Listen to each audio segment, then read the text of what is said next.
The college football experience week 2 reaction show on the Sports Gambling Podcast Network is presented by WynnBET. Bet $100 at WynnBET and get a $100 free bet.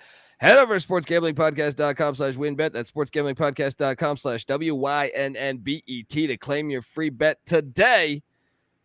The NFL kicks off this week and get ready for the season with 32 NFL team previews from the Sports Gambling Podcast. Go to sportsgamblingpodcast.com/NFL previews today. And don't forget the free roll football contest is back and better than ever. $5,000 is up for grabs in our new NFL contest and $1,500 in our brand new college football contest. Sign up exclusively in our Discord, sportsgamblingpodcast.com/Discord. That's sportsgamblingpodcast.com/Discord. Hey, this is Eric Metcalf. You're listening to SGPN. Let it ride.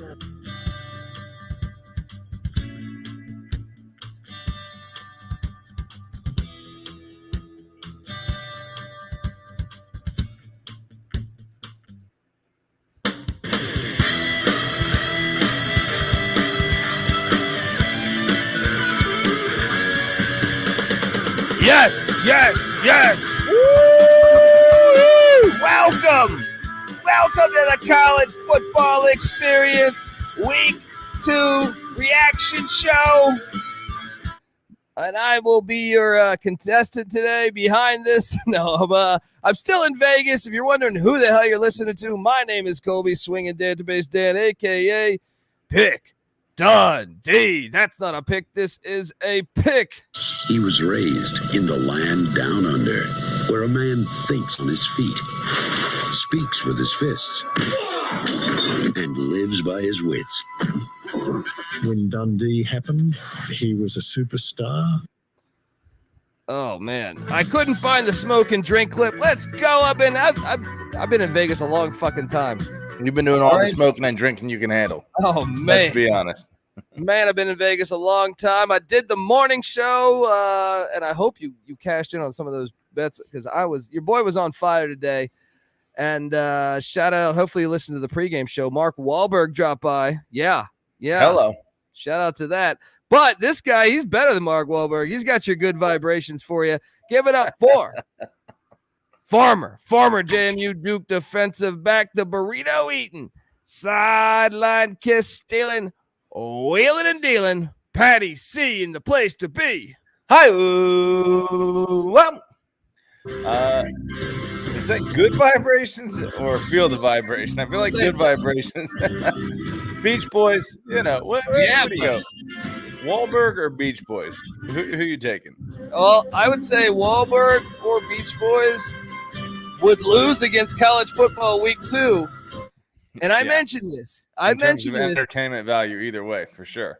It's always the weeks you think are going to be boring that are awesome. Sure. I feel like 90% of the time, we looked at week 2, we said, yeah, I don't know. It's all right. Let's move along to week 3. This was awesome. Today was unbelievable. I've been in a sports book all day, and it was awesome. It was. What's that? Ain't that always the way it works? Movies, everything. Birthdays. In my experience, the ones you don't expect anything from are the ones that deliver the most. Buddy, I had 5 double-digit dogs in the FBS cash today. On the money line. Now I did have some tough beats in some other areas. I know last night's Boise State game, that was just wild. But let's just get to it. Holy shit! What a day of action. We got to start off with what I thought was the biggest crock of shit of the day. You know me. I'm an East Coaster. I like to complain. The Alabama-Texas game. Now maybe Alabama scores a touchdown on that final drive. But the key note there is they should have had to score a touchdown because that was a safety. Yeah. And on a key play on that drive, about 5 minutes after that, they had to kick a field goal, which was the one they made, where there was a blatant face mask on Bijan Robinson that would have gave them a 1st and goal. An absolute crock of shit, man. Not to mention, a pass interference in the end zone that was pretty blatant earlier in the game on a drive that I'm not 100% sure how it ended, but for some reason I think it ended in a field goal. I feel like there were a lot of points that were directly on that specific play that were taken off the board, or would have resulted in like a 1st and goal situation, from like the 5-yard line. Even the Bama fans in the sports book knew that shit was a safety. I think it's going to go down as one of the worst calls in college football history. What I don't understand is, all right, in the grasp rule, I don't know if that's still in existence, but I do know like forward progress. If you're essentially in the grasp in any position and your progress is stopped going forward, then you're kind of ruled down, especially a quarterback who they treat with more of the kid gloves. His head was almost touching the ground. His feet were up in the air. Dude, his shin touches the ground. Even before that, I put the photo up. Go give us a follow on Twitter. Noah Bieniek doing great work at TCE on SGPN. I mean, his shin touched the ground. That is down by any type of player. We see it all the time with running backs. We see it all the times with wide receivers. That is the word. Look, I hate Texas. It was like a catch-22 for me. We were watching this, man, with some of the douchiest Texas fans. Yeah. So it made me kind of say, well, I kind of want to see their misery. Yeah, so, I will say this. Colby is one of, unlike me, Colby has become immune to Alabama winning so much. It doesn't really bother him anymore. It's just kind of a thing that happens. He's more upset with other teams that he hates winning, and so this would be an example of that, where if Alabama wins another one, who cares? They always win. But, he doesn't want to see I wanted them Texas to beat Texas 58-0, to tell you the truth. Yeah, but there's no denying those calls, man, there's no denying. And I'll say this: Alabama's fantastic, but this is the 3rd road game in the Nick Saban era out of conference where you're not accustomed to playing these guys.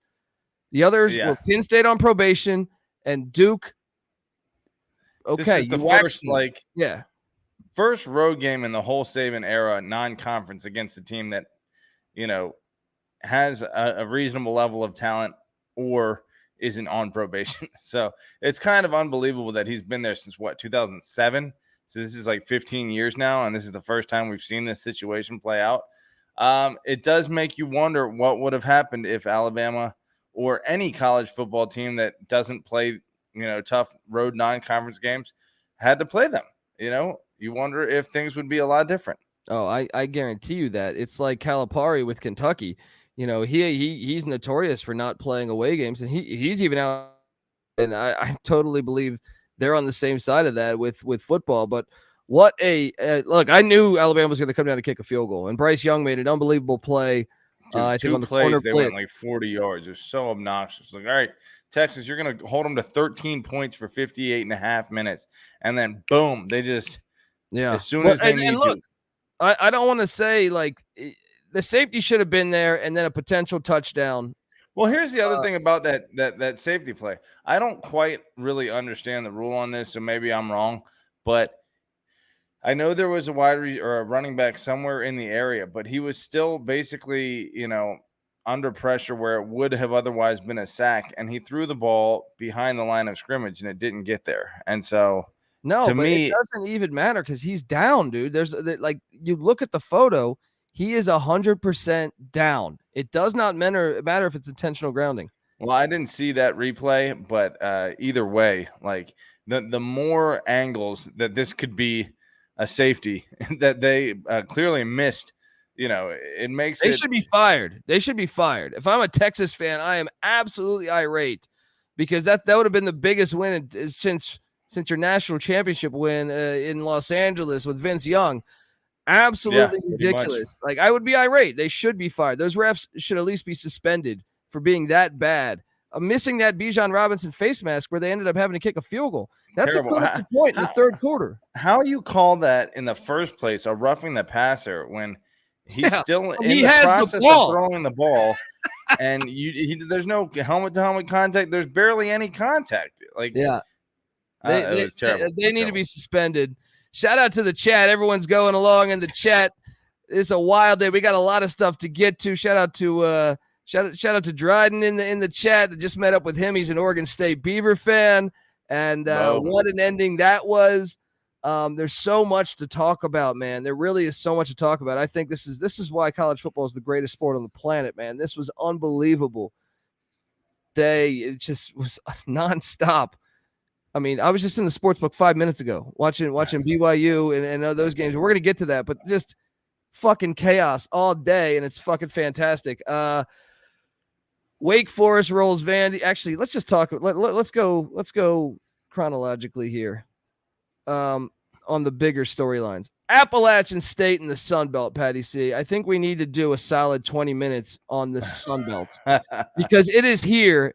I am here for all of the glory. I love the Sun Belt. I want to get season tickets to every fucking school in the Sun Belt because it is awesome. I mean, what a showcase. When you add in what Old Dominion did to Virginia Tech in week 1, and you add in what happened today, man. And then you add in, let me throw my D in the air real quick by association, what JMU did to Middle Tennessee last week, and then Middle Tennessee doing what they did to Colorado State of the Mountain West this week. Yeah, that's another too. Yeah, that's another feather in the Sun Belt's cap, making that conference and that division look strong as hell. South Alabama destroyed Central Michigan at Central Michigan. You know, like that. Central Michigan might be the best team in the MAC. We don't know yet, but I mean, the Sun Belt shelled out. You go back to the Coastal game week 1 when they beat Army. I know Army lost again today, but I think Army's still going to be a solid team. Patty C, I was on App Moneyline. App Moneyline. Guess what else I was on? Oh, you catch some flack on Twitter? Oh yeah, someone tweeted me saying at least he gave you some props for getting it right. Did he? I didn't see that one yet. I've been drinking. You say congrats. It wasn't much of a prop, but but let's talk about this for a second before we get to the Marshall one, which I was also on the money line with Marshall. I had a good feeling about this, and I know we talked about this on Wednesday. I know you still took App in the points, right? Yeah. I had a good feeling about this. I really did, because I thought A&M doesn't stretch the field. I think Jimbo Fisher is the most overrated coach in America, and I don't think he would have ever won a national championship had there been a 14 invitational or more at Florida State. Or had there been a single, competitor in the ACC at the time, because Clemson hadn't made it yet. No, but to me, like, he got out-coached today. I watched every snap of that game, and I thought clearly Appalachian State was the better team. I even thought, like, the guy drops a touchdown. I don't know how anyone can sit there and say, and I've seen some. Oh yeah, what was that? That 3rd and 15 or so, 3rd and 20, and they have basically about to close out the game with 3.5 minutes left, and they get called for a roughing the passer, a bullshit roughing the passer. That roughing the passer was such. Today was a really bad day for college football officials. It was a really fucking bad day for college football refs, because this weekend I can't defend what was happening, and I blame it on the NFL. My thing is the NFL sets the precedent; it trickles down now. Even on Friday with the Louisville UCF nonsense, it was just like all weekend was like, please don't be the NFL, but that's what they were doing. Oh man, Appalachian State, man. They're for real, and they've been for real for a long time. I think they're a great team, man. They probably should have beat North Carolina the week. I guess they shouldn't have. Imagine if they were 2-0 with wins over UNC and A&M right now. They'd be top 25 for sure, you would think, right? Yeah, and they should be. They don't get the respect they deserve. When they had all those starters coming back, which I know me and NC Nick were trading texts all offseason saying, wait, they get 4 or 5 starters back on the O-line. They're 3 deep with really good running backs. Like, I actually think they have a top 5 running back room in America, right? Yeah. Then you have Chase Bryce, a 6-year senior that looked pretty good last year in App State's offense. And then the defense was a top 25 defense from a year ago. They did get hit a little bit in the portal. I think Roof, the linebacker, went to Oklahoma. But they still had some key pieces. They went toe-to-toe physically with A&M. And A&M is on the short list of most talented teams that, like, you can get speed going back to App State's days with who was their quarterback back in the day? Armani Edwards. Going back to Armani Edwards, you can get speed on the edges no matter who you are. But to get big boys in the trenches like A&M has, there's only a select few number of teams that can do that.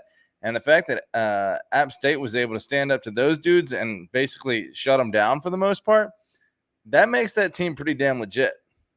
And that is why a large playoff is going to be absolutely awesome whenever we have that. It's going to be absolutely awesome whenever we have that, because they've how many times do they have to fucking prove this? Even in losses, like I said, whether it was in Knoxville or in Happy Valley or at Miami, where Miami made a 48-yard field goal to beat them. They've proven over time that this is a worthy team. I mean, shit, they're better. They're better than a lot of Power 5 schools. They're better than a lot of Power 5 schools. Those are top 20 composite recruiting teams in terms of overall talent. And App State has been right there with all three of those. And then they finally get over the hump and beat a top 10 composite team in A&M. Yeah, that's a legit football program. Through 3 or 4 different coaches, man. Through 4 different, from Jerry Moore to Satterfield, from Satterfield to Drinkowitz for 1 year, and then to Clark. I mean, it's absolutely unbelievable. That's even more impressive. Like, when you have that quick of turnover, you're going to have some attrition of culture, but they have managed to maintain their standard of play. And a special shout out to Boone, North Carolina, because they are fucking rocking tonight. Oh man, I've seen a lot of videos. I think I saw them tip a car over. I mean, this was awesome. This is what the college football experience is based on, is the energy that college athletics bring, whether it's college football or college basketball. I mean, based on ECU last week going absolutely insane, Boone this week, and then you got like Duke and North Carolina during basketball season. Is Carolina low-key like the craziest fans in the country? It's fantastic, man. What they're doing in Boone, I saw them running down the streets and shit, beers flying. It's just absolutely fantastic. Shout out to the great city of Boone and Appalachian State. Patty C, though, let's talk about Jimbo Fisher, because I do believe that he has Miami on the horizon. What's that? He has Miami on deck, which Miami was not very impressive today, but they got the dub. He's overrated. He's got it. I know his buyout's unbelievable, but Texas A&M has fuck you money. Is there any chance that they would unplug? I mean, I forget which writer shared a tweet that Sumlin through 50 games has I think two more wins than Fisher through 50 games. Yeah. You got to wonder, if you're an A&M fan, this is unacceptable. And to me, not only were they outcoached, he doesn't take shots. He has great athletes. It drives me crazy watching Texas A&M. Like they have Haynes King at quarterback. Yeah. I mean, there's your problem right there. Like, get an athlete and coach an athlete up. I mean, Max Johnson, Haynes King, he went to the portal to get a lawn chair. That should tell you everything you need to know about him. Yeah, I mean, it's really unbelievable. Save it for Jameis Winston. Who has he ever had? Who is the guy that was from Virginia Beach that ended up playing on Buffalo? The big 6'6" dude who's now the Buffalo ACC network reporter. He was at Florida State right before Jameis. I'm forgetting his name. Oh, EJ Manuel. Manuel, yeah. He was a bit of an athlete, but he never goes out and gets like straight athletes that can also throw the ball, And that's the difference. Like, you saw Bryce Young making play after play after play. Well, he also, though, the offense with Alabama was more wide open. Like, A&M shoots themselves in the foot from before the ball's even kicked, I believe, with game plan. Yeah. And just far too conservative. And they have Miami on deck. I don't know. I kind of think I kind of think they'll beat Miami. They'll bounce back and beat Miami, perhaps. But I think that's kind of an interesting game. And then after that, they have Arkansas in that stupid Jerry's World game. Yeah. I think Arkansas looks better than them. And then they have Mississippi State in Starkville, and then Bama. That you could have a disaster scenario on deck. You let them lose to Miami. This is why college football is great. Maybe a loss to Miami, a loss to Arkansas, and then a loss to Bama. No. Then after Arkansas, they got to go to Starkville. Oh, snap. Then Bama. So that'd be potentially. Hold on. There's a chance if he doesn't beat Miami, because I actually believe Arkansas, Mississippi State, and Bama are better. A 1-5 start potentially. He better beat Miami. He better beat Miami. Wow, what a fucking day. What a fucking day. Let's talk about the other Sunbelt team, the Marshall Thundering Herd, who your boy, by the way, I haven't been playing this, but how about hey, quickly, I just want to tell you, 5 double-digit dogs on the money line today I hit on. App State, Marshall, Washington State, Duke, and the Kansas Jayhawks. We're going to talk about all of them because what a fucking day. Throw it sky high, baby. Hey, well, let's talk about Marshall Thundering Herd. Let's talk about your boy Tyler Buckner. Crucial pick 6 in that game. Shout out to Charles Huff, because I doubted Charles Huff. This is a gigantic win for the Marshall program. It's a gigantic win for the Sun Belt. Like I said, over 2 weeks in, they've beaten Virginia Tech. They've beaten Notre Dame. They've beaten A&M. They've beaten Nebraska. I mean, how many of those teams have played in a national championship game in the last 25 years? Yeah, I mean, you Virginia got a lot. Tech has. You said Nebraska. A&M has not. And then who's the other one they beat? Carolina? Notre Dame. Yeah. And they have, 3 out of 4. I mean, this game, shout out to Marshall. I mean, they played so hard today. And shout out to that transfer, Kalen LeBourne. He fucking lit it up. I know Rasheen Ali was missing, and I guess they don't even miss him because LeBourne had 31 rushes for 163 yards and a score. Well, speaking of Tech, that's a 5-star from Virginia that, dropped out of Florida, or How does Florida State not have him? If he's doing that against Notre Dame. Yeah, how did he not perform at Florida State? That does make you think the coaching's not up to snuff at some of these bigger schools. I mean, it makes you wonder, man. And I can tell you this. I was chatting with NC Nick earlier tonight on the phone. He had, 160 rushing yards? Yeah, and he also had a few receiving, too. So altogether, I mean, this guy was a thorn in Notre Dame's side all day. Yeah, but you were talking to Nick and what? Oh, just about the Sun Belt, and especially the Sun Belt East. Because JMU looks incredibly good. I know it's just Middle Tennessee and Norfolk State, but they look fucking way better than what we thought. Yeah. Appalachian State looks the real deal. Yeah. Coastal Carolina, this week they played an FCS, and pretty iffy this week. Yeah, but they beat Army last week. That's a good win. Yeah. And they're going to play Virginia later in the year. They have a chance to get a dub there. Same with JMU going to Louisville, which I think both those are capable of an upset. Then you have Georgia Southern, which I think you hit the nail on the head with last week, saying, look, I got to admit that I'm fucking wrong. I'm wrong. I am flat out wrong about Clay Helton so far. He's doing a good job so far. And shout out to we're gonna try to get this guy on the show throughout the week because he hit me up. Let me quickly get his name real quick. He quickly hit me up. Clay. Shout out to Clay Borner because Clay, he wrote me when I did the Georgia Southern preview, and he sent me a DM, and he said, I'm close to the program, and I need you to know that they have I think 11 6 and 7 year guys on their starting lineup. And he said, I think you're misjudging them. I know they're leaving the option to go into the passing. And I said, dude, I just think it takes time. But I'm the dinosaur. Right. No, but I think I might be the dinosaur because in 2022 college football, if you can land the portal guys, because some of those guys were portal guys, if you can land them, then I think you can change your program much really fast. Yeah. Yeah. No doubt. I mean, but NC Nick bringing up that and then bringing up, that's the Sun Belt East right there, man. At Old Dominion and Georgia State looked pretty good today. Well, they came damn close to beating Carolina. Well, they were beating South Carolina last week before 2 block punts. I mean, this Sun Belt East is going to be a blast to watch each and every week. Is South Alabama in the Sun Belt East, or are they in the West? They're in the Sun Belt West, but they're looking good. Louisiana took care of business. I mean, the Sun Belt, they're doing it right, man. I love it. I'm here for it all day. You would think if the 12-team playoff existed, they would certainly at this point be in line for that 6th conference, playoff spot. Look at what's going on in Boone. And also I saw some footage of Marshall, West Virginia when they landed the plane, right? They didn't even play the fucking game today in Boone. That was in College Station. The town is going bananas. Can you imagine a large playoff with an automatic qualifier for the Sun Belt? I mean, this would be fucking if they amazing. got to host a home game.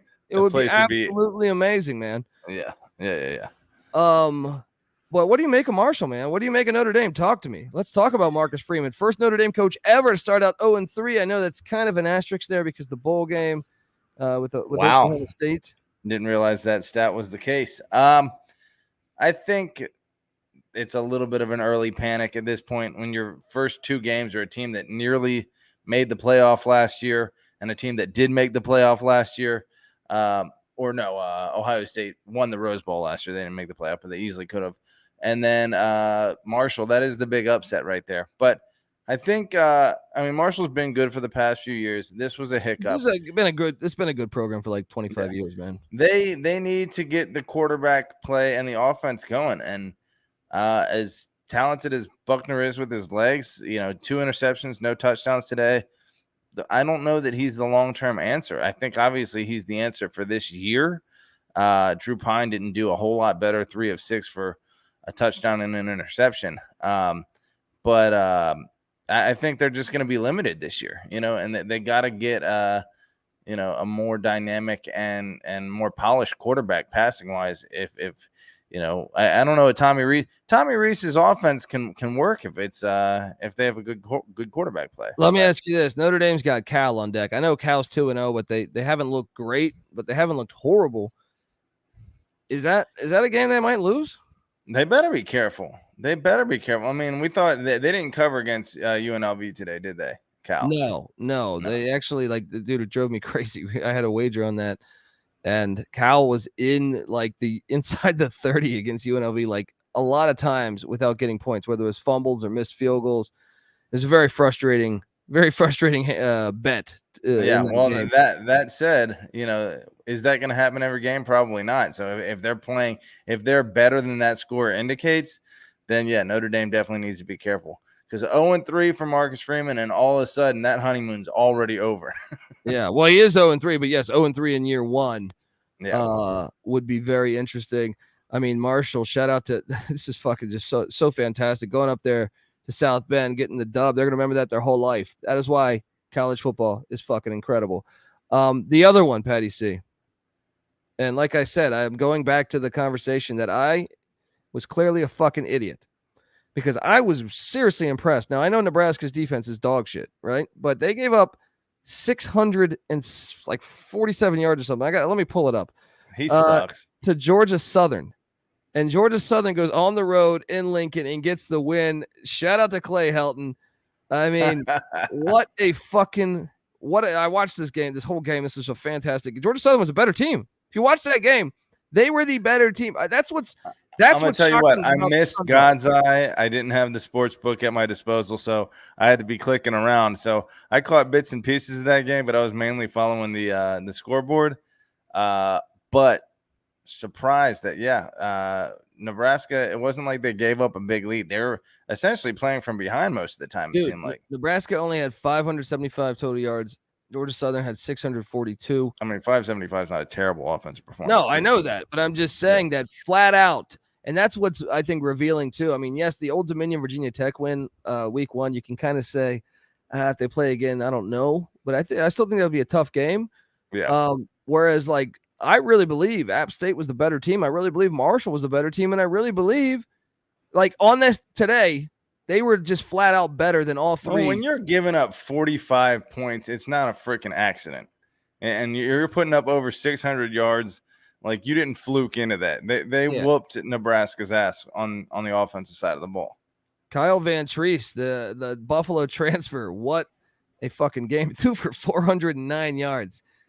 It's not, it's funny, you after the Northwestern game, it was the run defense that was the problem with Nebraska. No, I think it's the whole defense. When you're giving up 409 to Kyle Van Treese and the Georgia Southern Eagles, shout out to them. But the Sun Belt flexing yet again, and wow, I mean, they're kind of like a junior App State, man, when you look at what they've done in their time. Georgia Southern? Yeah. They've been good. They haven't been quite at App State's level, but I'm just saying what are their best games? They beat Florida. At Florida, they took Georgia to overtime. I stand corrected. That's pretty good. Either way, I don't know. My microphone's falling apart on me here, but what a fucking. Weren't they the team that was running through Alabama like shit through a tin horn, according to Nick Saban? Yeah, I think he said that about Georgia Southern back. This is probably 10 years ago, but yeah. Yeah. Yeah. What a fucking game. Shout out to the Sun Belt. Must watch TV every week, the Sun Belt. Scott Frost will not be fired this week because they're going to wait till October 7th, so he will have a chance to perhaps beat Oklahoma next week.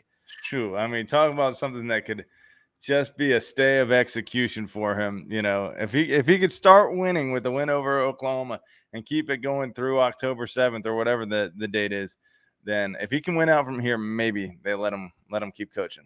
What a great fucking day of college football. Let's continue on this journey.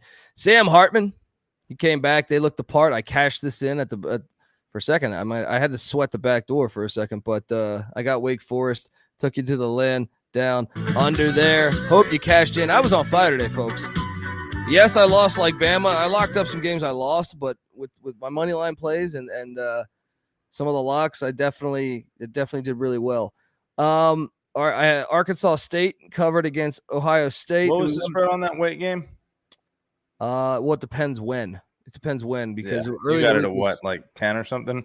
I actually bet. Well, I got it 7 early in the week, but I bet it again here at 13. That line moved. Yeah, well, they didn't know the announcement that Hartman was coming back.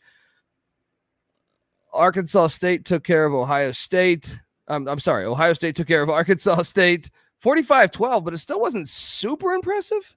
It was impressive. Yeah, Arkansas State scored early. I was like, Ohio State's defense still a question mark, but to their credit, they did put their foot on the gas and pull away pretty convincingly. Yeah. Miami took care of Southern Miss 30-7. That game was actually a little closer than that, but Southern Miss's offense just can't get it going. Yeah, I was expecting Frank Gore to go off. I was looking at the numbers. He wasn't the starting quarterback. They went bullshit. Different approach. Bullshit. We wanted Gore for QB. That's a fucking pussy move by Southern Miss. Didn't Frank Gore invent the internet? Oh no, that was Al Gore, right? That was Al Gore, the trade. Next up, Ohio, Penn State. Penn State took care of business, as I suspected. I laid the points with Penn State.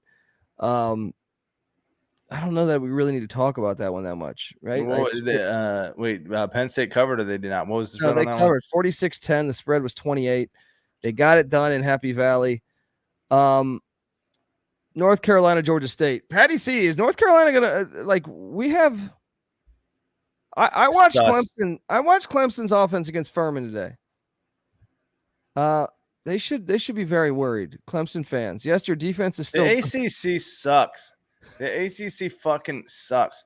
I'm so sick of this. I think North Carolina might be the best. I mean, they got the dub. Dude, my overplay on 7 wins in North Carolina looking good. They're 3-0. They got Notre Dame soon. I don't think Notre Dame's gonna be able to win that game. That's true. Although Notre Dame will probably put up 50 on them because that defense is not good. Georgia State took an L, but it's still a decent showing for a Sun Belt East team. They're going to be a tough out in the Sun Belt East, game in, game out. If they get any contention in the Coastal, if they get any contention in the Coastal, it's going to be from the Duke Blue Devils. I was on Duke. The line was 10.5. I wrote it on the fucking money line. Thank you very much. I'm sorry I'm bragging so much this episode. Hey, but when there's a lot to brag about. That's what's gonna take up our time here. I had this game dialed in, man. I had this game spot on dialed in. Me and Real Money Kramer were talking about it. He was disagreeing. We were arguing about this, and I was like, dude, Elko, think about this. I was like, Nebraska's defense looked like shit against North Dakota. So I was like, maybe it's not that Northwestern's offense is back. Maybe it is Nebraska's defense is that bad. And I know Temple sucks, even though I locked them up on the morning show this morning and they came through. Shout out to the Simple Owls. Yeah, barely. They were in a dogfight with Lafayette. They were. But Duke is legit. I am extremely impressed with Mike Elko. They look incredibly, they just look like they're supposed to be there. Like Don't focus entirely on Elko. We need to focus on Mr. Roper. Okay. Oh yeah. Come on. Oh yeah. Three's company, baby. Yeah. That baby. offense was rolling too. Well, that's what I'm saying is like the team, it passes the eye test on where they're supposed to be. Like as far as like every play, they look like they're prepared and where they're supposed to be. And you can't say that for a lot of teams. You watch, I mean, we just talked about North Carolina. There's like a guy out of position every time, every like 2 series defensively. Duke has been super impressive as far as that. Obviously, they're not the most talented team from a recruiting point of view, but I've been thoroughly impressed with the way Mike Elko's had that team go and your boy. So Duke, Carolina, who needs bat? Coach K's retired. Roy Williams retired. Let's get it on the football field, baby. That is now a football rivalry. What do you make about Duke, Pitt? man? Oh, I mean, I think Duke is they look solid. And yeah, I think you're right. At this point, they have as good a chance as anyone and really are on a short list of probably favorites for the ACC Coastal, I would think. Who else is in prime position to win the Coastal? I think you can still say the Pitt Panthers, even though we can talk about that game too, because shout out to Tennessee getting it done. That was an awesome game. That was a wild fucking game. That was a back and forth wild fucking game. That's one where Pitt's kicker missed some 2 field goals. They blocked a punt and they didn't win. Hendon Hooker did a great job rallying Heupel. I thought that game was awesome. I mean, this sport is incredible, man. Every game was fucking incredible today. I feel like every game was interesting, almost. Heaters left and right. Oh, I'm just looking at this highlight right now on the Sports Center top 10. Tight end for Pitt hurtling the Tennessee defender. Yeah, I mean, that game was, Keaton Slovis. Surprise, surprise, Pat. What did I say? What did you say? He gets injured the guy. He can't go 2 games. He can't go fucking 2 games without playing. Dude, I honestly think that was the difference in the game, probably, because if Slovis is healthy, I think they might have won that game. But either way, shout out to Tennessee and Josh Heupel, because they continue to impress. That they got it done somehow, some way. That game was awesome. I think we might need to schedule that one every year, because even last year's one was fun. And what do they call it? The Johnny Majors Memorial Classic. Johnny Majors Classic. I like it. Minnesota took care of business. Speaking of injured quarterbacks, by the way, we definitely did not cover that aspect of the Texas Alabama game. And that was a pretty damn important development, because Texas's offense was moving while yours was in the game. True. He was flinging the ball with velocity and accuracy and timing. Yes. You got to wonder if Slovis stays in the whole game, if Ewers stays in the whole game. I think those are the 2 quarterbacks that went down today that stands out in my mind, at least. You got to wonder about the outcomes there and what would have happened. But either way, I mean, Bryce Young and Alabama put it together on the final drives. And I think, I honestly think, I was going to say this before, if it was the safety, which I do believe it should have been, I mean, I think it's obvious that was a safety. Yeah. I still think Alabama might have scored a touchdown. Yeah. I still think they might have scored a touchdown, but it should have been that. We should have been able to see that instead of just a fucking field goal. Yeah. And then Tennessee actually looked good to me. They looked the part. Tennessee didn't seem like it was counterfeit. Did they get a few breaks? But my theory, I think the SEC made a deal with the devil at some point along the way, based on the sheer number of escapes and bullshit wins that I've seen the SEC come away with. I swear they have a deal with the devil going, but maybe it's just that they're the better program and they find a way to win. That's probably the more likely answer. Well, I mean, they did the 1-1 against Pitt. They split. Those games are both fantastic. Hopefully we get more of those. Yeah, I mean, I think Tennessee looks like they can be. I still will take Georgia to destroy them, but I think other than that, I think every other game is winnable for them. So, I mean, within their division, obviously not the Alabama game. We have any action in the chat here? Yes, we got a lot of stuff going on. People are talking. Who's picking up the phone to call Urban Meyer first, Patty C? And that's my next storyline here. So you got Bowling Green, who I lost. I lost money on this one. I did lock up Bowling Green, and they lost to Eastern Kentucky in 7 overtimes. Leffler's going to be fired, Patty C. Do they call Urban Meyer back? You are fucking delusional. You are fucking delusional if you think that Urban Meyer is going to sign on with Bowling Green, because just like everyone's like, oh, he'll never be back on TV. He's such a scumbag. Lo and behold, at the first fucking opportunity Fox has him on as their guest of honor. Clean up his image. Yeah. Well, then let me ask you this: we made a case that it's going to be Satterfield pulled a win out of his ass. Gus Malzahn, I thought, did an awful job coaching that game on Friday. Yeah. Maybe that seat's getting a little colder, and then all of a sudden, Neil Brown's seat is fire. Could you see Urban Meyer at West Virginia, perhaps? Or would it be Nebraska with Frost? Either way, but let's talk about Nebraska. Let's talk about that because you know where I see Urban Meyer. Where's that? Based on the fact that Auburn didn't pull away and they're about to hit the hardest schedule. Dude, Auburn was losing at halftime. Yeah. What was the final on that? They won by 8 against San Jose State. 24-16. Not a good look for old Harsin. That'll get you some losses in the SEC. He probably will be fired this year. That's where Urban Meyer's going to end up. Oh, or Hugh Mark Freeze. it down. Or Hugh Freeze, yeah. Well, let's talk about it because, look, I just,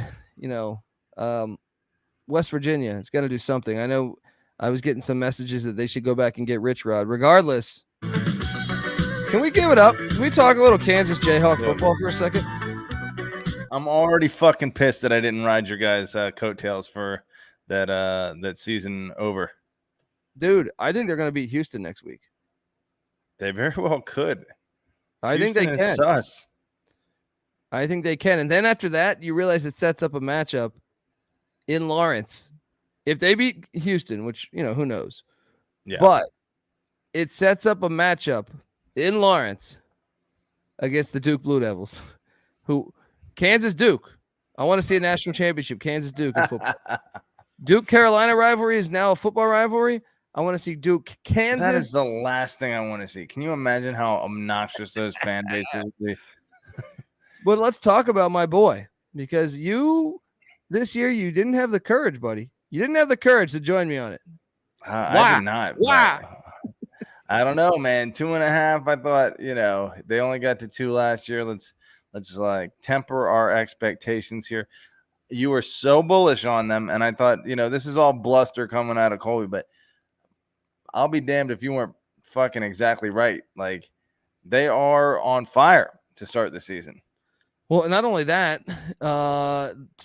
they hadn't won a road game in like 10 years. He's now won 2 of 3. And even that one that they lost was a 3-point loss to TCU, right? So if you look at the last 3 road games, he's 2 and 3. Jalen Daniels is growing up before our eyes. He was 18 of 29, 219 yards, 3 touchdowns, 0 interceptions. And then he also had a solid day on the ground. I mean, this offense is rolling in Morgantown, man. And this was in the rain. They got it done. I think they had over 400 yards of offense. I'm telling you, I hope everyone out there took the over on Lance Leopold, because I'm telling you, all those wins you see in the Big 12 where you thought, oh, this team's going to win, telling you, it's not going to be that easy. I mean, shit, Oklahoma today with like 30 seconds left before the half was losing to Kent State 3-0. Yeah. Big 12's open. I'm telling you, Kansas is going to beat some of these teams. I'm not expecting Kansas to win the Big 12. I just think they're going to beat some of these teams. We know that Pittsburgh has at least, respectable offense, if not a potent offense. Last year, they were a potent offense. This year, maybe they've taken a step back, but they're still a good offense. They put up, 35 on West Virginia last week, and then Kansas comes in the following week and puts up, how many did they end up with? 42, 55. 45, 55? Yeah. Jeez. Yeah, that offense is going.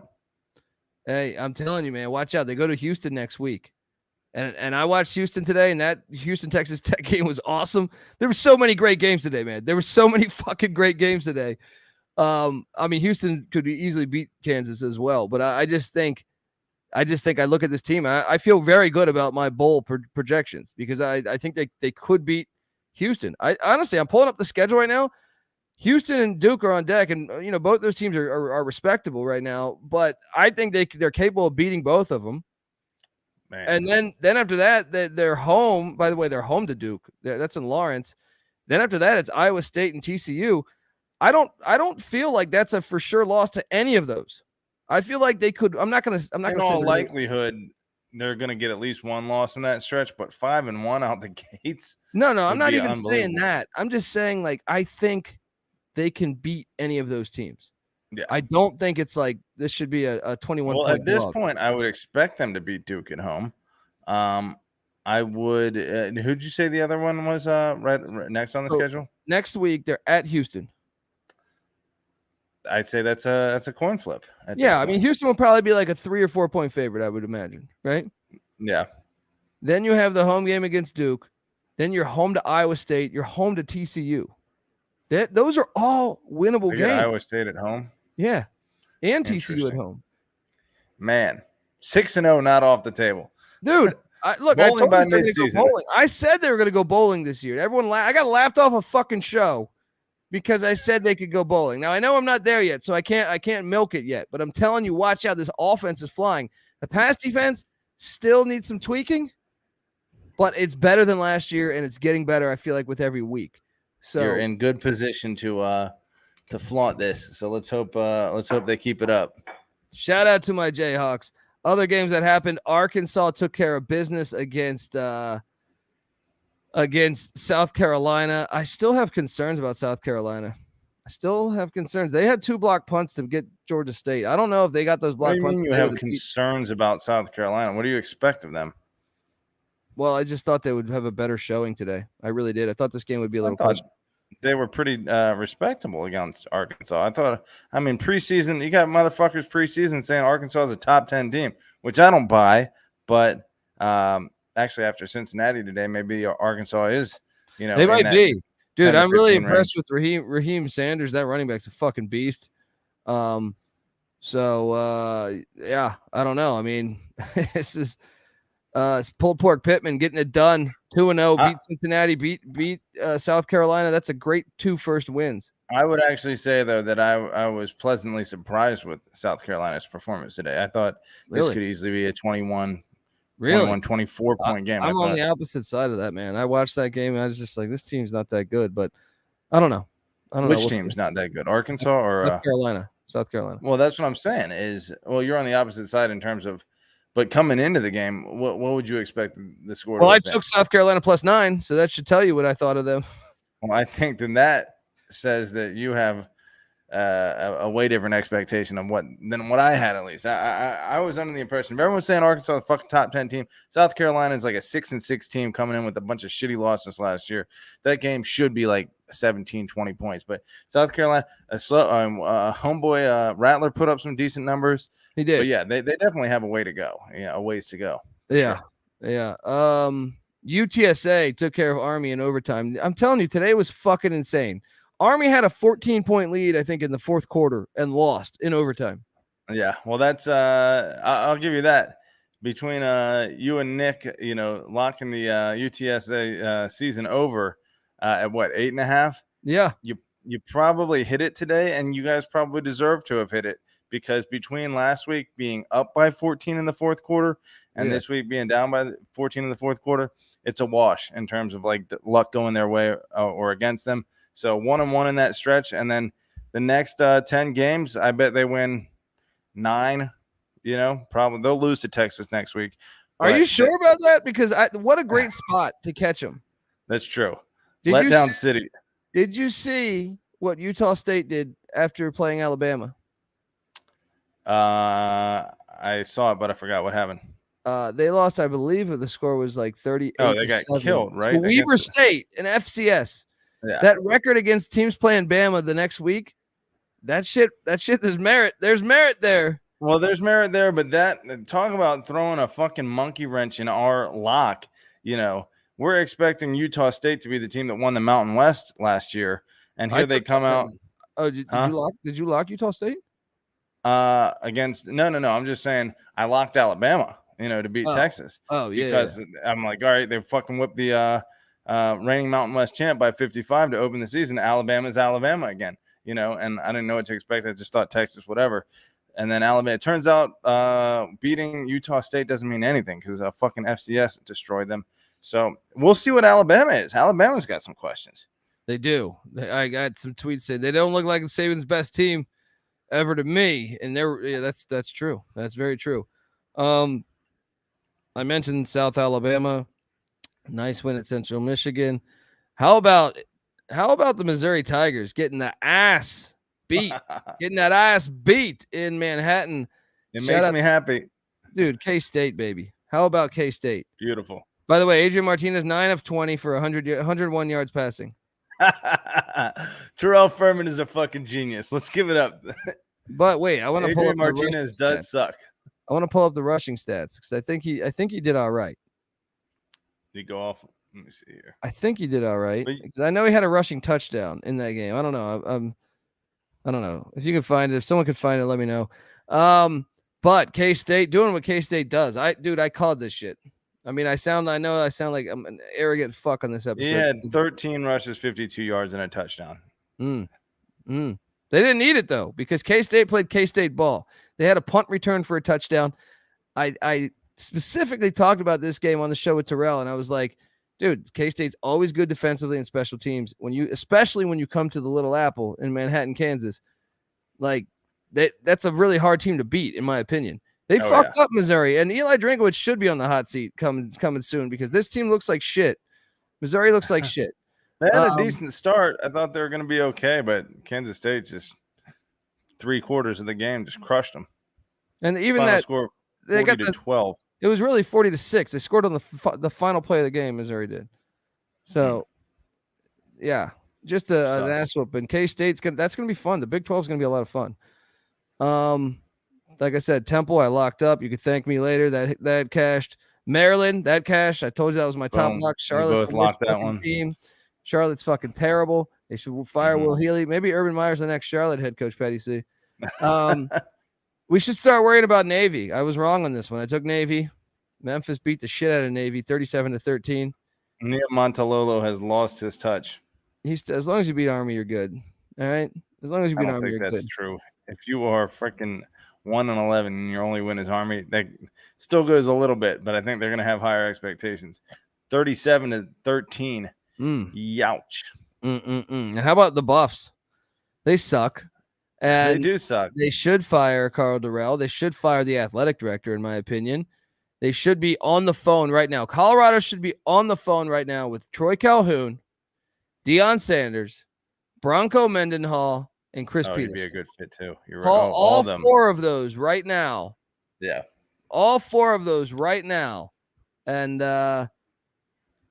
fix this thing. How about Troy Calhoun and Air Force?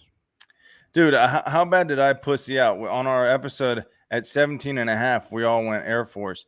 And then on Tally site, because I forgot to pick it, I saw it move to 18, and then I went Colorado. And then no, when it moved to 18, I went Colorado too. Did you? We both pussied out. I did. Next up, we got how about Jake Dickert and Washington State? Patty C, I called this one on the money line, and I called this back in the summer. On the Washington State preview, I said they could win this game. I didn't say that. Back then, I didn't say they would. I just said they could. I was like, this is a weird game. Graham Mertz sucks. And I was like, Cameron Ward in this offense, I know that they only put up 17 points today, but I'm saying, like, he is very good. Graham Mertz had better stats than Cameron Ward did. Yeah. I mean, sort of. Yeah. I mean, yeah, he definitely had more touchdowns, right? But I don't care. Yeah. Ward made like he's a football player, dude. Mertz is a lawn chair. Ward made big plays with his feet the whole fucking game. Yeah. It might not show up on the stat sheet, but he's a gamer. Well, yeah. I mean, if you have Braylon Allen in your backfield and, that helps set up the pass a little bit. That's not a luxury that Cameron Ward has at his disposal. Shout out to the Cougs. That's a huge win, man. Hey, you guys don't want to you don't want to let them in the Big Ten? Washington and Oregon aren't good enough for you? Well, fucking Washington State just went to one of your better programs and just beat you on your fucking turf. Beautiful. Fuck you, Big Ten. Yes, it is great. That win was absolutely fantastic. Go Cougs. And the division formerly known as the Big 12 or the Pac-12 North looking kind of solid this week. Oregon, Washington State, Oregon State. Yep. Stanford got their ass kicked. Yeah, they did. But you know what, man? We'll talk about that in a second because they I don't understand how they overturned that touchdown in the end zone on the second drive. I mean, not that means Stanford only lost by 13, so they did come back. But I'm saying they got hosed early on in that game with some. I missed it. Didn't see it. What else do we got? Hold on. Let me do an ad read, and then we will talk the rest of this. This is awesome. What a week. We have so many more games to talk about, so I got to hurry up and do this. I want to tell you the College Football Experience Week 2 reaction show is brought to you by WynnBET. Bet $100 at WynnBET. Get a $100 free bet. Head over to sportsgamblingpodcast.com/WynnBET. That's sportsgamblingpodcast.com/WYNNBET to claim your free bet today. We're also brought to you by the Free Roll Football Contest. Yes, $1,500 is up for grabs for the College Football Contest and the NFL contest. $5,000 and a 2-night stay at the Wynn Las Vegas, which I'm currently at. What are you doing, folks? Sign up exclusively to our Discord, sportsgamblingpodcast.com/Discord. That's sportsgamblingpodcast.com/Discord.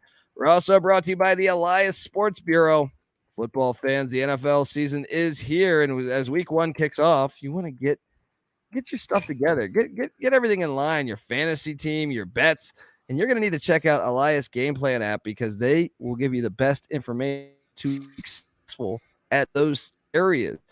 Yes, the Elias Sports Bureau, official statisticians of U.S. pro leagues and pro sports leagues, including the NFL. And their app gives you easy access to player stats, head-to-head comparisons. I mean, everything, expert game analysis for betting. They'll help you with your fantasy lineups. You got to check this stuff out, people. NFL season's here, so don't wait. Download the Elias Game Plan app today.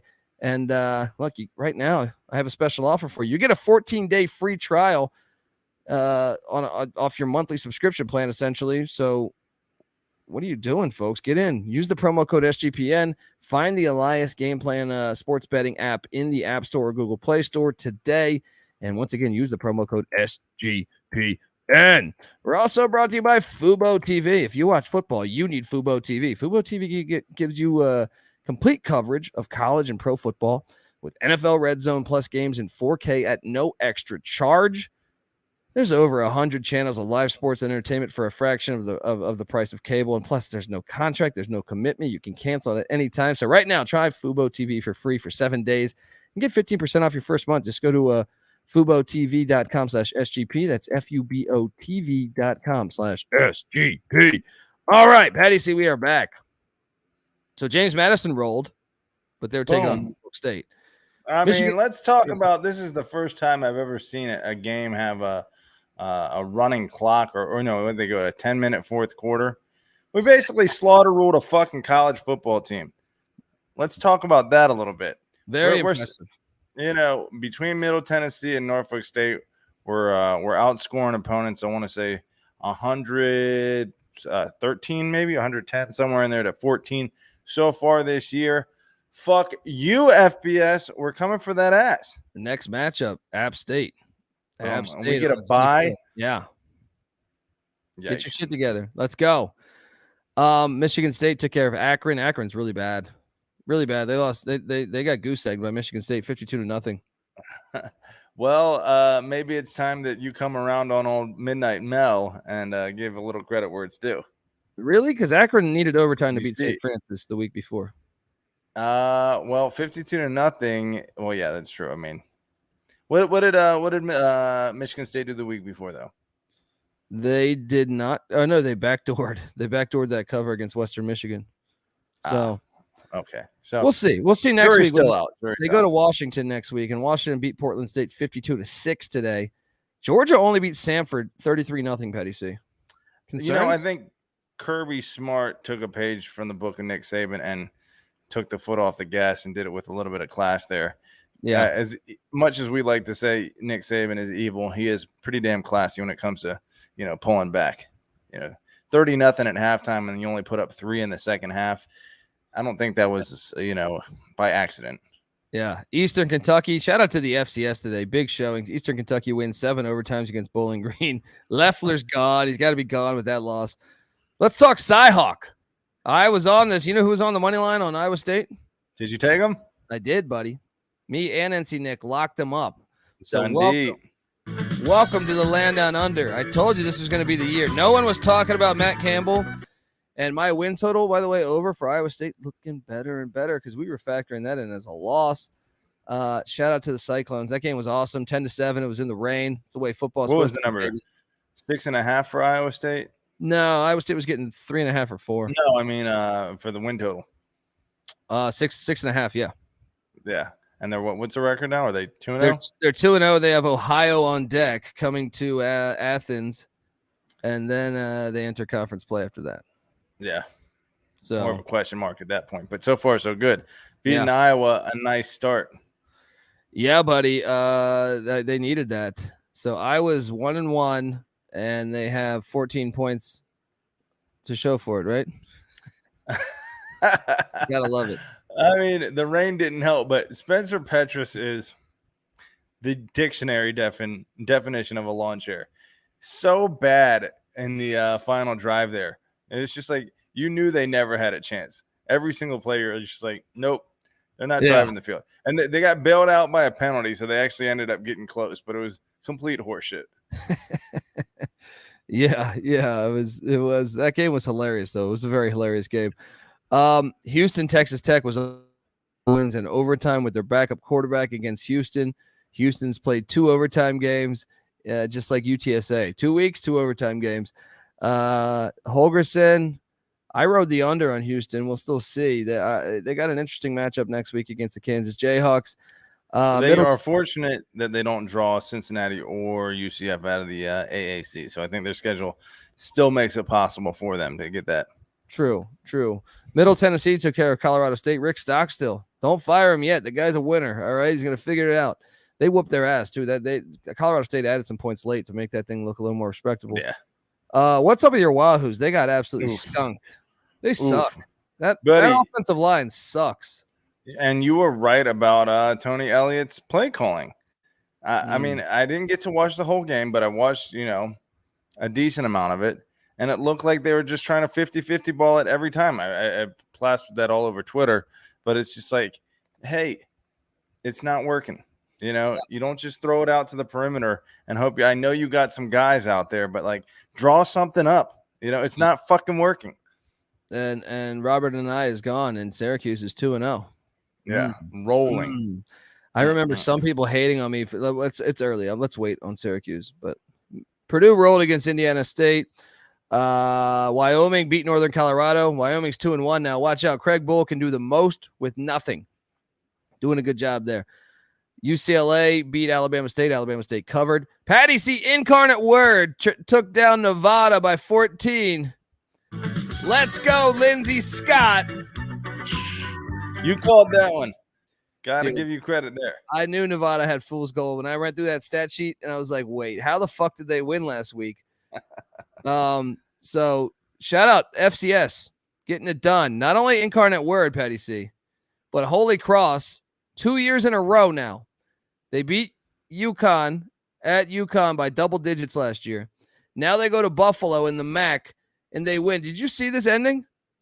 I did. The Hail Mary. They won on a Hail Mary.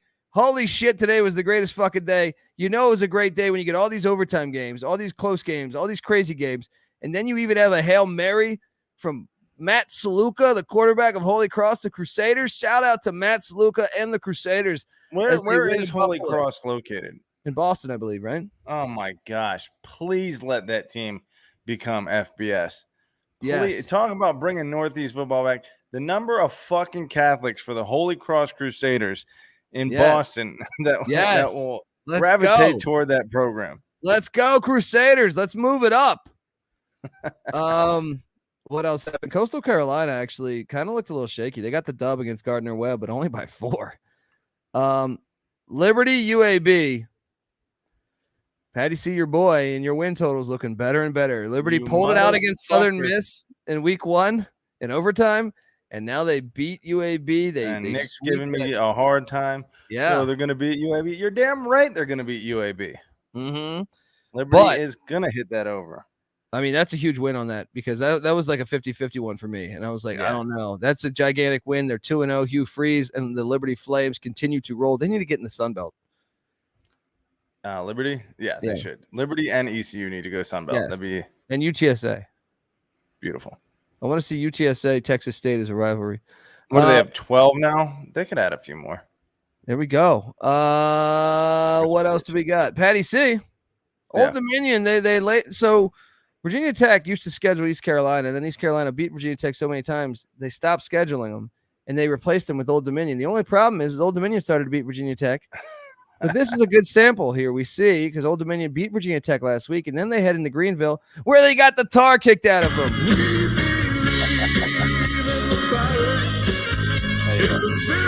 You can still get the transitive property win over Virginia Tech. Yes. Even if you can't get it directly. But I should note, where the fuck is it? How do I look at that stat?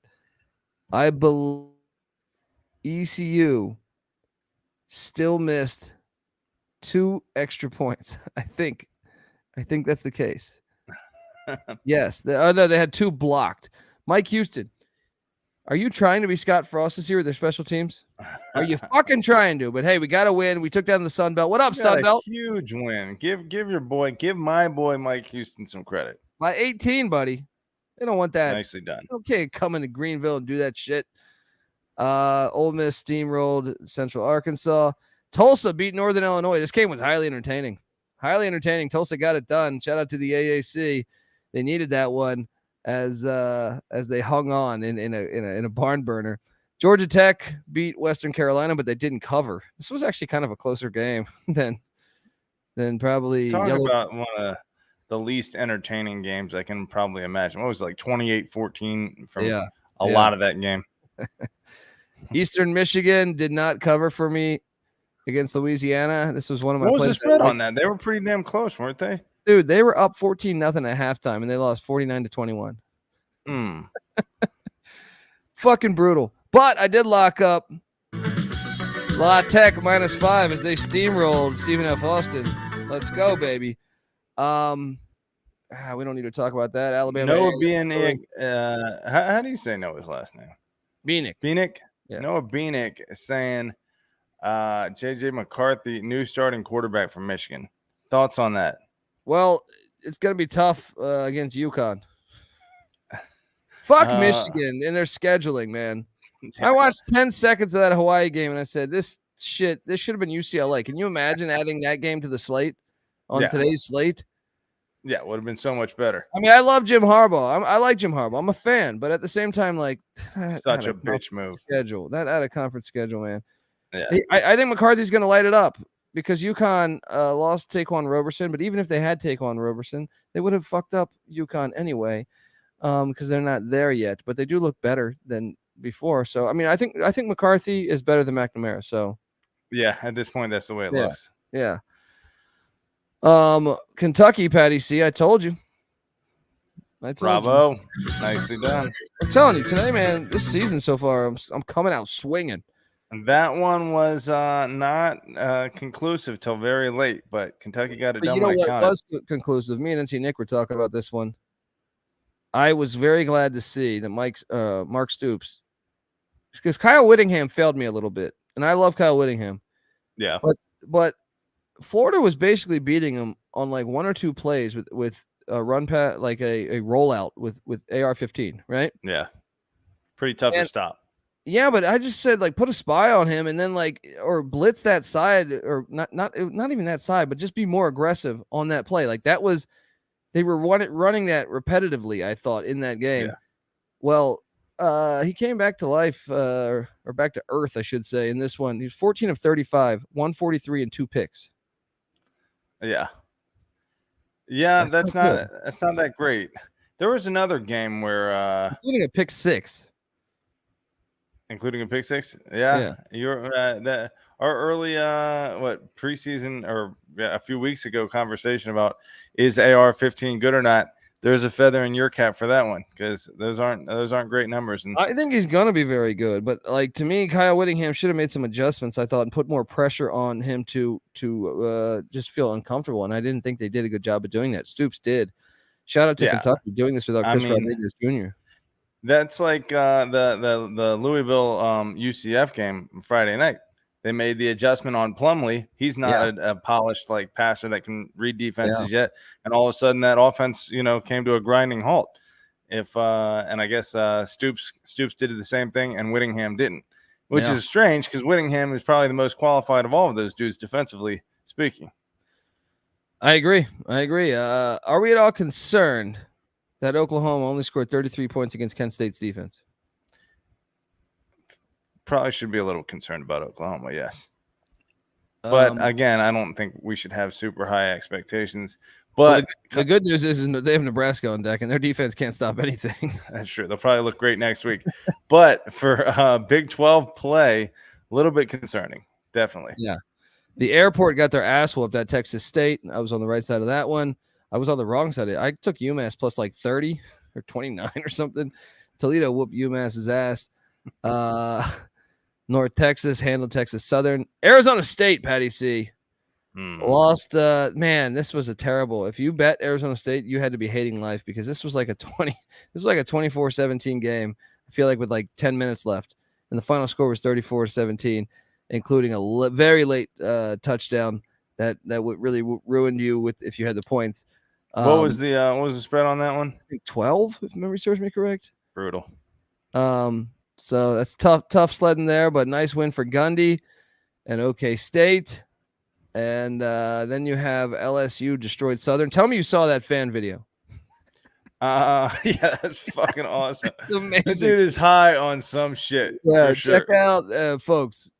Follow at TCE on SGPN. All right, you'll thank me later because that video is absolutely fucking hilarious. He looks bewildered. He looks like confused, and he's like really like shocked and kind of dismayed that the police are apprehending him.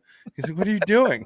It's like, motherfucker, you are in a football play right now. Yeah, the play was going on. It was so great. You could see a play happening 10 yards away from him. Absolutely fucking hilarious. I locked up Rice against McNeese minus 10.5. Boom. I hope you bet that, folks. That was a great play. They killed McNeese, right? Yeah, the spread was 10. 52-10. Dude, Rice was somewhat impressive to me against USC. That spread was 10.5, and they won by 42. Yeah. Nice play. Talk to me, buddy. USC did take care of Stanford, and USC did look really good. I still thought refs hurt Stanford's chances because I don't know how they overturned that touchdown in the corner of the end zone. I didn't think there was any proof to overturn that. But USC is a little concerning for me because all of the highlight plays that I've seen are them just having better athletes on the perimeter than both of the teams they've played. At a certain point, come postseason, playoff, whatever, that's not going to be the case anymore. You got to be able to lean on something else. Oh, I'm telling you, I know what's going to happen with USC. So far, so good. I predicted all this with the Trojans, but we'll see in a couple weeks when they head to Corvallis. Stanford, I think Stanford might be a little bit better than what I thought they were. Yeah, I think they might be a little bit better than what I thought they were.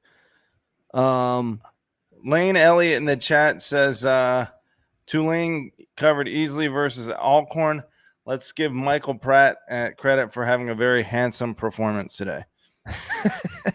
He also said Stanford game was painful. I don't know. Like I thought Stanford's offense was actually moving the ball a little bit. I know their defense got torched, but yeah, I mean Tulane rolls. Willie Fritz getting it done. All right, we're going to talk about a few more games and we'll get out of here, folks. But what a week. What a week. I want to tell you folks out there that the college football experience is brought to you by Sleeper. Yeah, Sleeper is the fastest growing fantasy platform today with millions of players. You probably already have a fantasy league on there. I know I do. And it is a game-changing product unlike anything else in the industry. And now you can win on Sleeper by playing their new over-under game. So this game's a lot of fun. I highly recommend it. You can pick two or more players you like, and based on the stat projection, you select the over or under. It's a lot of fun. I did it with Jalen Berger, who got a touchdown for Michigan State today, and I did it with a few other players. Check it out. I highly recommend it. Join our so right now on your mobile phone, join our listener group on Sleeper at sleeper.com/SGP, and Sleeper will automatically match your first deposit up to $100. Once again, that is promo code SGP. We're also brought to you by Run Your Pool. Yeah, the home of competition. Look, we've teamed up with Run Your Pool to host our NFL Survivor contest, which if you're listening to this, you can still get in. Hop in now to reserve your spot. It's free to enter. $500 cash and a $250 gift card to the SGPN store winner. We're also brought to you by Odds Trader. Yes, Odds Trader is a place where you can compare odds from all the major sports books. You can also compare the different sign-up codes and promo codes from sportsbook to sportsbook to ensure that you get the best deal possible, which I like to do. It's also has a bet tracker, so you can keep records, and it just organizes all your shit. It's fantastic. Go to oddstrader.com/bluewire. OddsTrader, the #1 site for all your game day bets. We're also brought to you by a good old Sling. Yeah, Sling has all the big games on the biggest channels like ESPN, ESPN2, ESPN3, SEC Network, ACC Network, Fox, and the Big Ten Network, all for the best price. You can stream it on any device, record up to 50 hours with included DVR space. You can pause or change your service at any time. Check out sling.com for special offers. Sling, the live TV you love for a price you'll love. Try us today. All right, Patty C, we're in the final stretch of this, but man, Virginia Tech bounced back, got that dub. Looked good at home. Lane was rocking. You is it? I did see Lane rocking. Yeah, are you changing your ways? Brent Pry definitely needed that one. A nice recovery over another, rival of sorts. So that'll appease the Hokie fan base. Yeah, and then I locked up ULM. We all three locked up ULM. How about that? Minus what? I rode your guys' coattails on that one. 35-7. Your boy Dundee was on fucking fire today, folks. Dundee was on I know fire. I'm coming off like a jackass because I'm bragging, but I'm telling you, I was on fire today. Let me throw my D in the air here a little bit. Let's go. Cincinnati easily covering 28.5 against Kennesaw State, won by 53.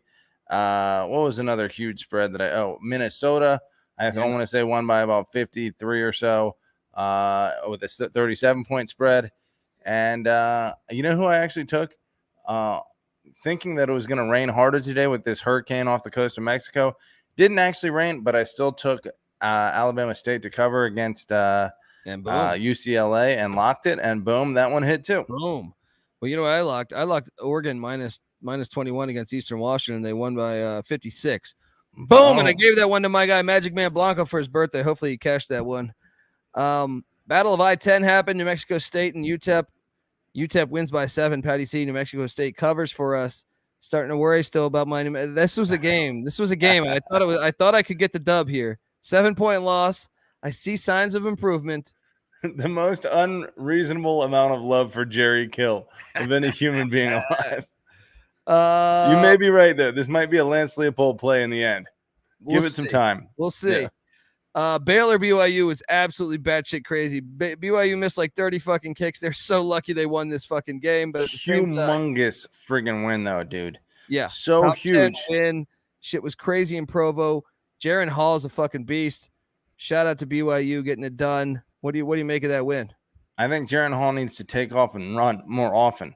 He did it when it counted, like Bryce Young did. But I think there's still just the slightest aspect of him wanting to be a thrower that's like, no, you win. You do what you have to do to win. And that needs to be the only thing you're thinking about. Not trying to be like an NFL guy that throws first. You fucking get a first down. But he did it when it counted. They got the win. And BYU is still very much a threat for the playoffs at this point, in my opinion. There we go. Move along.